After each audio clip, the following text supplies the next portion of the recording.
Hi అండి. అందరూ ఎలా ఉన్నారు? బాగున్నారా? నేనైతే చాలా బాగున్నాను.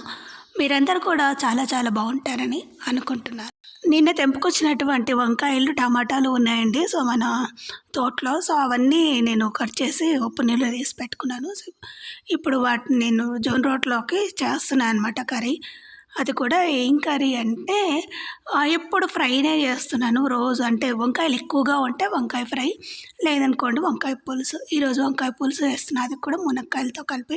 సో, మునక్కాయలు కూడా ఉన్నాయి. సో, అవి కూడా కలిపి చేస్తే ఇంకొంచెం టేస్ట్ ఇంక్రీజ్ అవుతుందనే ఉద్దేశంతో చేస్తున్నాను. ఫస్ట్ కొంచెం నూనె తీసుకొని దాంట్లో తాలింపు గింజలు వేసి అవి చిటపటలాడిన తర్వాత మనం కడిగి కట్ చేసి పెట్టుకున్నటువంటి ఉప్పు నీళ్ళలో వేసి పెట్టుకున్నటువంటి వంకాయలు, ఉల్లిపాయలు కూడా అందులోనే వేసాను.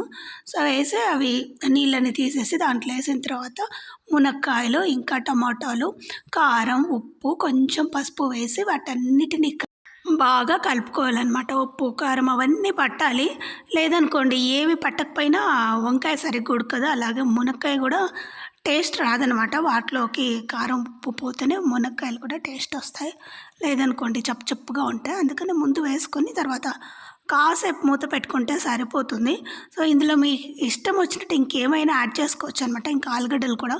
సో, మన దగ్గర అయితే బయటికెళ్ళి ఏం తెచ్చుకోవట్లేదు కాబట్టి పొలంలో ఉండేటివి మాత్రమే వాటితోనే చేస్తాను రోజు నేను. సో, ఈరోజు అయితే ఉండే వాటితోనే కొంచెం ఇంకొంచెం కొత్తగా అన్నీ మిక్స్ చేసి అలా చేస్తూ ఉంటాననమాట. రోజు రొటీన్‌గా కాకుండా ఉన్న వాటితోనే రకరకాలుగా చేస్తూ ఉంటాను. సో, కాసేపు అవి మగ్గిపోయినాయి. టమాటాలు మగ్గితే సరిపోతుంది. ఇప్పుడు మనం మిక్సీ జార్‌లో కొబ్బరి, అలాగే వెల్లుల్లి వేసి మిక్స్ పట్టేసుకున్నాను అనమాట.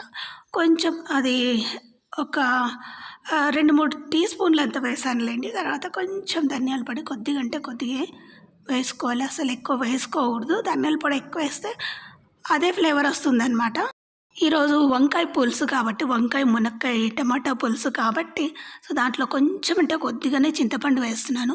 మా చింతపండు అయితే చాలా చాలా పుల్లగా ఉంటుంది. కొంచెం వేసినా సరే ఇంత ఎక్కువ అవుతుందనమాట. అందుకే నేను 2, 3 రెబ్బలే తీసుకున్నాను. ఎక్కువ తీసుకోలేదనమాట. అది నానబెట్టి పెట్టాను ముందుగానే. సో, కోసే కంటే ముందుగానే నానబెట్టేస్తే ఆ లోపు నానిపోతాయని నానబెట్టాను. ఇప్పుడు వాటినన్నీ నీళ్ళు పిండేసుకొని తర్వాత ఇంకొన్ని నీళ్ళు యాడ్ చేశాననమాట. కొన్ని సరిపోవు కదా, ఇంకొంచెం మరీ చిక్కగా ఉంటే బాగోదు పులుసు. కొంచెం నీళ్ళగా ఉంటే ఉడికేసరికి ఇంకొంచెం తగ్గిపోతుంది కాబట్టి ఒక గ్లాస్ అని వేసాననుకోండి నీళ్ళు, అంటే ఆ చింతపండు రసంతో కలిపి. ఇప్పుడు పులుపుకు వేసిన తర్వాత కంపల్సరీ బెల్లం వేసుకోవాలి. ఎందుకు అంటే ఆ పులుపుని తగ్గించడం కోసం. బెల్లం వేస్తే ఇంకొంచెం టేస్ట్ ఇంక్రీజ్ అవుతుంది. బెల్లం వేస్తే అసిడిటీ రాకుండా కూడా ఉంటుందండి. అంటే కొంతమందికి పులుపు అస్సలు పడదు కదా. సో, అలాంటి వాళ్ళకి సో, బెల్లం వల్ల పులుపు పడకుండా ఉండడం వాళ్ళకి సో, కొంచెం కంట్రోల్ చేస్తుందనమాట. అంటే ఎక్కువగా పులుపు ఉండకుండా. సో, బ్యాలెన్సింగ్‌గా ఉంటుంది అన్నీ.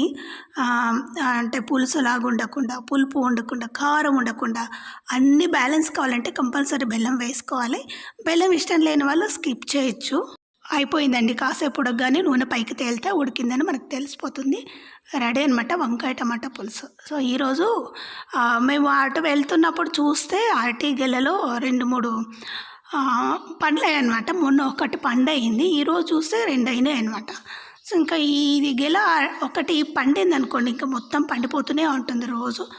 అందుకని దాన్ని కొట్టేస్తున్నాం అనమాట. లేదనుకోండి అక్కడ నెమ్మళ్ళు కూర్చొని తింటూ ఉంటాయి అవి. లేదనుకోండి అవి పడిపోతాయి, మురిగిపోతాయి. అలా కాకుండా మేము రోజు 1, 2 అలా కోసుకొని కూడా కర్రీ చేసుకుంటున్నాను ఇన్ని రోజులు. అది చాలా పెద్దగా ఉందండి గెల. కాకపోతే అది రోజు వండుకునడం వల్ల అవి 2, 3 మిగిలిపోయినాయి అంతే. సో, చెట్టు దగ్గర నుంచే కోసుకొని అలా వచ్చి వండుకునేదాన్ని. ఈరోజు మన దగ్గర పని చేయడానికి వచ్చిన వాళ్ళు అక్కడ వరి పొలం కూడా ఉంటుంది కింద. సో, ఆ వరి పొలం ఇప్పుడు వేయట్లేదనమాట. సో, అందులో ఇవి వరి పొలంలో కాస్తాయి ఇవి గుంటకరగడాకు. సో, అందులో మాత్రమే దొరుకుతాయన్నమాట. ఆమె తెచ్చుకుంది, ఆమె కోసమే తెచ్చుకుంది, మన కోసం కాదు. సో, తెచ్చుకొని నాకు చూపిస్తుంది. మనకు ఆల్రెడీ ఇంతకుముందు తెలుసు ఈ ఆకు గురించి. మరొక్కసారి చూపిస్తుందనమాట. ఇలా ఉంటుంది, ఇలా ఉంటుందని. సో, ఆమె కూడా ఎక్స్‌ప్లెయిన్ చేస్తారు వీళ్ళంతా. ఒకసారి వినండి. ఇది నూనెలో వేసుకొని బాగా మరిగించిన తర్వాత తలకు పెట్టుకుంటే జుట్టు నల్లగా వస్తుందంట. సో, చెప్పమంటే చెప్పింది. సో, ఈమె ఇంకొకరు చెప్తారు. దాదాపు పల్లెటూర్లలో ఇలాంటివే యూజ్ చేస్తారండి. బయట ఏం కొనరనుకుంటాను నాకు తెలిసి. వీళ్ళు ఇలా కూలికొచ్చినప్పుడు వీళ్ళకి ఆకుల గురించి, మూలికల గురించి బాగా తెలుసు. మా ఊరి పక్కన కట్లు కూడా కడతారనమాట. కట్లు కట్టడం వల్ల అంటే ఇక్కడ మూలికలతో తీసుకొని కట్లు కూడా కడతారు. వాళ్ళు కూడా వచ్చి తీసుకొని వెళ్ళిపోతారనమాట వీటిని. ఈ గుంటగరగడాకే కాదు, ఏవేవో ఆకులన్నీ వచ్చి వీళ్ళు అంటే పొలంలో కలుపు తీసేటప్పుడు తీసుకొని ఏరు పెట్టుకొని తీసుకొని పోతూనే ఉంటారు. అలా నేను అప్పుడప్పుడు తీసాను. చూడండి ఏం చేసుకుంటావు, నూనెలో వేస్తావా?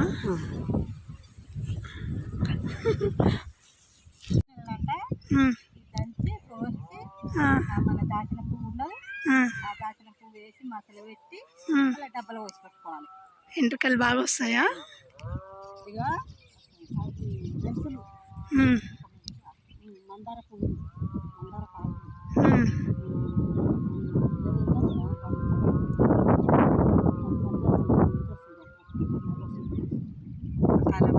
కలమంద, ఏంటి ఇవి కూడా అంట ఇలా అది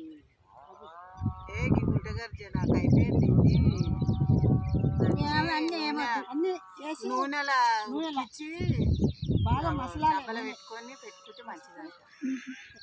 మన ఎంటలు నల్లగా అయిపోతాయి, మెత్తగా బట్టు పట్టు.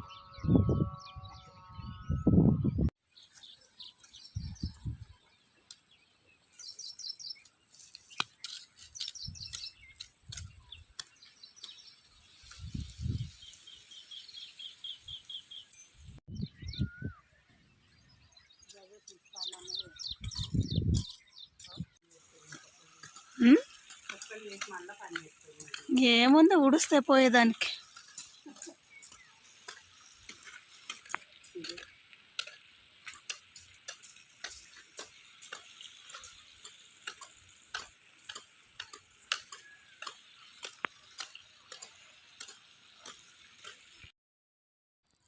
ఇప్పుడు చేసిన వాళ్ళందరూ మన దగ్గరికి రెగ్యులర్గా వస్తారండి. సో రెగ్యులర్గా వస్తారు కాబట్టే వాళ్ళని అన్నీ అడగగలుగుతాను. సో వాళ్ళు చెప్తారనమాట, ఏమాత్రం జంకు బొంకు లేకుండా చెప్పింది చేస్తారు, వింటారు కూడా.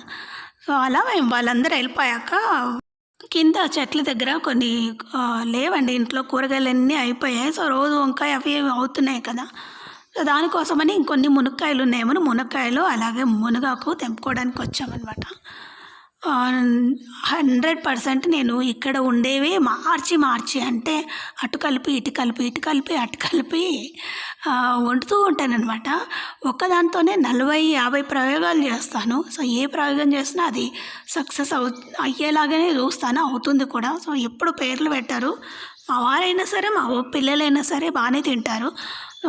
మెయిన్ ఒకటే, వాళ్ళు బాగుందని చెప్పరు, అలాగని బాగాలేదని చెప్పరు. బాగాలేకపోతే కొంచెం తింటారు, బాగుంటే మొత్తం అయిపోగొట్టేస్తారనమాట. అది నేను తెలుసుకోవాలి అంతే. నన్ను అందరూ రెగ్యులర్గా అడిగే క్వశ్చన్ ఒకటే, మీరు అక్కడికి వెళ్ళి ఎందుకు ఉంటున్నారు, అక్కడ ఎంత అంటే మనుషులు ఎవ్వరూ తిరగరనమాట మేము ఉండే చోట. సో తిరుగుతారంటే ఇంకొంచెం దూరంలో వెళ్ళి తిరుగుతారు. సో మనం పొలంలో వచ్చి ఎవరు తిరుగుతారండి, ఇది ఎంత ఓ పెద్ద ఫారెస్ట్ లాగా ఉంటుంది. అంటే మన దగ్గర కాదు, చుట్టుముట్టు కూడా అన్ని తోటలే ఉంటాయి ఇక్కడ. సో మామూలు పంటలు వెయ్యరండి, ఎందుకు అంటే ఇక్కడ కూలీలు చాలా కాస్ట్లీ అనమాట, మనం ఆ కూలీలకు పెట్టలేము. సో ఇలాంటివి అయితే మనం కూడా చేసుకోవచ్చు, అంటే ఓనర్స్ కూడా చేసుకోవచ్చు అనమాట. లేదనుకోండి కూలీలని ఎక్కువ మనం రారు కూడా ఇక్కడ.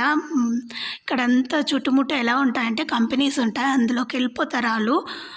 ఒక 90% పోతారు, ఏదో 10% అలా చిన్న చిన్న విలేజెస్ నుంచి నడుచుకుంటూ వచ్చి ఇక్కడ చేస్తారనమాట. కొంచెం ఏజ్ బారైన వాళ్ళు, మిగతా వాళ్ళంతా కంపెనీలోనే చేస్తారు. కాబట్టి మనం చేసుకుంటూ వాళ్ళతో చేయించాలి, లేదనుకోండి వాళ్ళు చేయరు. ఇన్ని రోజులు మా పిల్లలు చిన్న చిన్న పిల్లలు ఉండేవాళ్ళు, అంటే స్కూల్కి వెళ్ళే స్టేజ్ వరకు ఉన్నారు కదా. స్కూల్ అందరూ అయిపోయిన తర్వాత కాలేజెస్కి వెళ్ళిపోయిన తర్వాతనే మేము ఇక్కడికి షిఫ్ట్ అయ్యాము. సో రోజు మా వారు అంత దూరం నుండి వచ్చి ఇంటికి వచ్చేవారు. సో నాకు చాలా భయం వేసేది, పైగా బీభత్సమైన ఖర్చు కూడా రోజు తిరగాలంటే. సో దాన్ని తట్టుకొని పిల్లలకు ఫీజులు మిగతా ఖర్చులు అంటే అది చాలా కష్టమైన జీవితం అనమాట. అలాంటిది ఏం వద్దు. సరే ఎక్కడైనా సరే ఉండగలుగుతాను నేను. సరే ఎక్కడైనా ఉంటాను అని మేము ఇక్కడికి షిఫ్ట్ అయ్యాము. అంటే పొలం చూసుకోవాలి కదా! మనం దగ్గరుండి కంపల్సరీ చూసుకోవాలి. చూడలేదనుకోండి, చూస్తేనే మామూలుగా వ్యవసాయంలో అంత బీభత్సమైన లాభాలు ఏమి ఉండవు. సో, మరీ లాస్ అలాగా ఉండవు. ఎంత చేస్తే అంత కష్టం బాగా పడాలి. ఒక్కొక్కసారి ఎంత కష్టం పడినా రాదు. సో, ఒక్కొక్కసారి వస్తుంది. రాదని కూడా చెప్పను. ఒకసారి వస్తుంది, ఒకసారి కూల్ చేస్తుంది, ఒకసారి హైలో తెస్తుందనమాట ఆ జీవితాన్ని. ఇంక ఇక్కడ ఎందుకుంటాము అంటే భయమైనా ఏం తిరిగినా సరే ఇంకా ఇక్కడంతా అడవి అన్న తర్వాత తప్పకుండా అన్నీ ఉంటాయి. అన్నిటికీ భయపడుకుంటూ సో ఈరోజు ఇవన్నీ చూస్తూ భయపడినాం అనుకోండి, మనం ఇంకా బ్రతకడమే కష్టమైపోతుంది. ఉంటుంది లోపల భయం కంపల్సరీ ఉంటుంది, లేదని కూడా నేనేం చెప్పను. ఉన్నా కూడా సో ఆ భయం కంటే ముందు బాధ్యత ఎక్కువగా గుర్తొస్తుంది మాకు.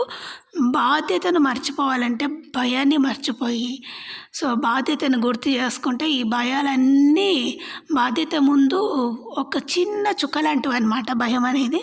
సో బాధ్యత చాలా పెద్దది.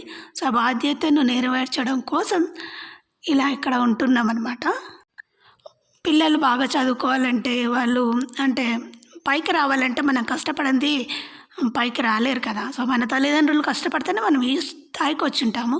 సో మనం కష్టపడితేనే మన పిల్లలు వేరే స్థాయికి పై స్థాయికి రావాలంటే కంపల్సరీ మనం కష్టపడకపోతే ఎవరు రారండి. ఆ చెట్ల దగ్గర ఉండేటువంటి వాక్కాయలు కూడా తెంపుకొచ్చాము కొన్ని. అలాగే మునక్కాయలు ఆకు మా వారు ముందు తీసుకెళ్తున్నారు. నేను ఇంకా అందరూ వెళ్ళిపోయిన తర్వాత అక్కడ అన్ని పనిముట్లు ఉంటాయి కదా, అవన్నీ తెచ్చుకొని అలాగే వాళ్ళకు టీ కూడా ఇస్తాము. ఎందుకంటే ఇక్కడే ఇల్లు ఉంది కాబట్టి ఇక్కడ టీ చేసేవాళ్ళం. ఇంతకుముందు ఉండేది కాదు కాబట్టి చేయలేం కాబట్టి అప్పుడు ఇచ్చేవాళ్ళం కాదు. ఇప్పుడు మనకు అన్నీ దగ్గరలో ఉన్నప్పుడు మనం తాగేటప్పుడు వాళ్ళకి పోయిపోతే బాగుండదు కదా అన్నట్టుగా నేను ఫ్లాస్క్లో పోసుకొని అలాగే గ్లాసెస్ కూడా తీసుకొని వాళ్ళకి పోసిన తర్వాత వాళ్ళు వెళ్ళిపోతారనమాట. కాసేపు కూర్చొని కబుర్లు చెప్పుకొని వెళ్ళిపోతారు. కొంచెం రెస్ట్ తీసుకోవాలి కదా పని చేసిన తర్వాత. ఇంకొకటి అవి మొత్తం తెంపలేమండి వాక్కాయలు. సో కొంచెం చెట్టు కూడా కొట్టుకొని వచ్చాము. కొట్టుకొచ్చిన తర్వాత చూసారుగా ఇక్కడ పెట్టారు మా వారు మునక్కాయలు అలాగే మునగాకు. సో ఇవన్నీ మేము తినము, కొన్ని మా వాళ్ళకు కూడా ఇస్తాము, అంటే మా ఇంటికి పంపిస్తాము అత్తమామలకు. తర్వాత కొన్ని మనం ఉంచుకుంటామన్నమాట. ఇంకెవరన్నా అడిగినా పొలం పక్కకు వచ్చినా సరే ఇస్తామన్నమాట కంపల్సరీ. ఇవ్వకుండా ఏమి ఉండము. అంతే అండి వీడియో. మీకు వీడియో నచ్చితే తప్పకుండా లైక్ చేయండి, షేర్ చేయండి, అలాగే సబ్స్క్రైబ్ చేయడం మాత్రం అస్సలు మర్చిపోకండి. అలాగే మీ ఫ్రెండ్స్ అండ్ ఫ్యామిలీ మెంబర్స్ గ్రూప్లో కూడా మన ఛానల్ను షేర్ చేయండి. ఎవరైనా సరే మన వీడియోస్ ఫస్ట్ టైం చూస్తున్నట్లయితే ప్లీజ్ సబ్స్క్రైబ్ చేయండి, అలాగే బెల్ ఐకాన్ ఆల్లో పెట్టుకోండి. ఈ ఆకాశం చూసారా, రంగు ఎంత బాగుందో, పెయింటింగ్ వేసినట్టుగా ఉంది. అందుకోసం నేను దీన్ని వీడియో చేసుకున్నాను. నేను చూడడమే కాకుండా మీకు కూడా ఒకసారి చూపిస్తాను. ఒక్కొక్క రోజు ఒక్కొక్క కలర్లో సూపర్గా ఉంటుంది. ఇక్కడ ఆనందం అనిపించేది మాత్రం ఈ పైన ఉండే సాయంకాలం ఆకాశం మాత్రమే. ఉంటానండి అంతే. మళ్ళీ నెక్స్ట్ వీడియో కలుసుకుందాం. అంతవరకు ఉంటాను. బాయ్. Thank you.